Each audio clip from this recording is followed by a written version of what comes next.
Merci, Madame la Ministre. Nous en venons aux interventions des groupes. Pour le groupe républicain et pour 5 minutes, Monsieur Xavier Breton.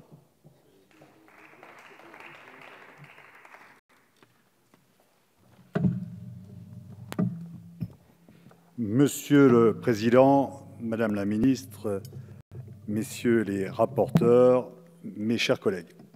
Pour la dernière fois, au cours de cette législature, nous examinons les crédits de la mission enseignement scolaire. Et une nouvelle fois, la présentation de ce budget donne lieu, nous venons de l'entendre, à un exercice d'autosatisfaction. À vous entendre, Madame la Ministre, on a le sentiment que tout va bien, dans le meilleur des mondes, si j'ose dire. Or, nous savons pertinemment que ce n'est pas le cas. Alors, d'où vient ce décalage? Tout d'abord, de l'enfermement de ce budget dans une approche purement quantitative. Non, un budget dont les dépenses augmentent n'est pas obligatoirement un bon budget. Il est décidément oublié le message de la Cour des comptes, qui depuis mai 2013 aurait pourtant dû éclairer la politique éducative du gouvernement. Je cite, et chaque mot mérite d'être entendu. Les résultats insatisfaisants de notre système scolaire ne proviennent ni d'un excès, ni d'un manque de moyens budgétaires ou d'enseignants, mais d'une utilisation défaillante des moyens existants. C'est donc bien que l'argent n'est pas dépensé de manière efficiente. Et alors que notre situation budgétaire est de plus en plus critique, ce budget ne cherche malheureusement pas à utiliser des marges de manœuvre. Tout au contraire, il va engager massivement notre pays dans des choix très contraints, et ce, pour de nombreuses années. Ce choix est d'autant plus discutable qu'à aucun moment la pertinence de l'utilisation de ces masses budgétaires n'est sérieusement évaluée. N'est-il pas choquant, par exemple, de constater que l'évaluation de la maîtrise du socle de connaissances et de compétences instituée par la loi Fillon de 2005 a été interrompue cette année? Le décalage entre l'autosatisfaction et la réalité vécue par les enseignants et par les parents d'élèves vient aussi d'une vision empreinte d'un peu de sectarisme.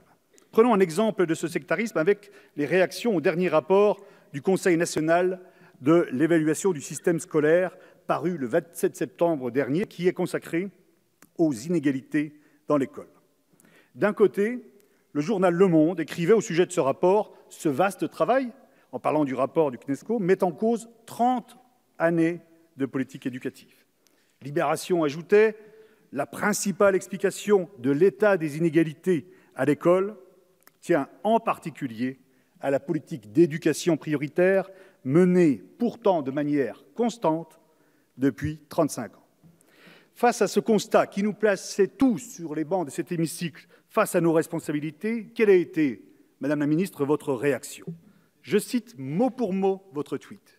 « Le rapport du CNESCO sur les inégalités à l'école est un réquisitoire contre 10 ans des politiques de la droite. » Avec cette vision partisane et quelque peu manichéenne, il vous est difficile, voire impossible, de définir et d'engager des réformes efficaces.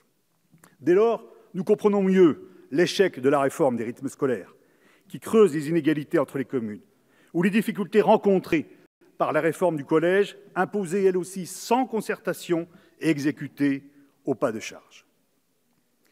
Plus inquiétant encore, ces réformes ne correspondent absolument pas à ce que nos concitoyens attendent aujourd'hui de l'école.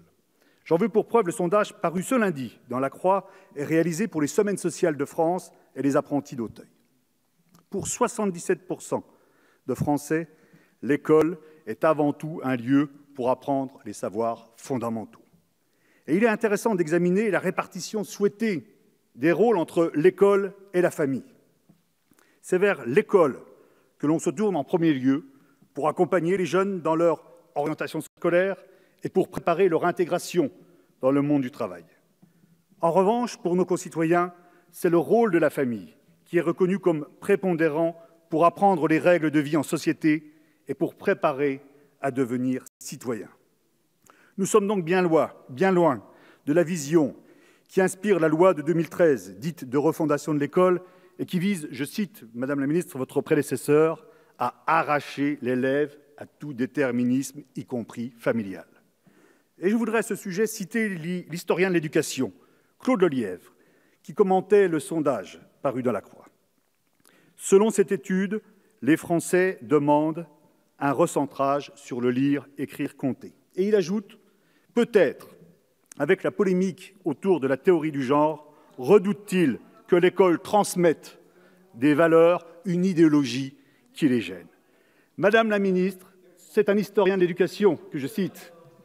Madame la ministre, vous lui direz, Madame la ministre, mes chers collègues, vous l'aurez compris, nous ne nous retrouvons pas dans l'approche quantitative, sectaire et idéologique de ce budget de l'enseignement scolaire et en conséquence, le groupe Les Républicains votera contre ce budget. Merci.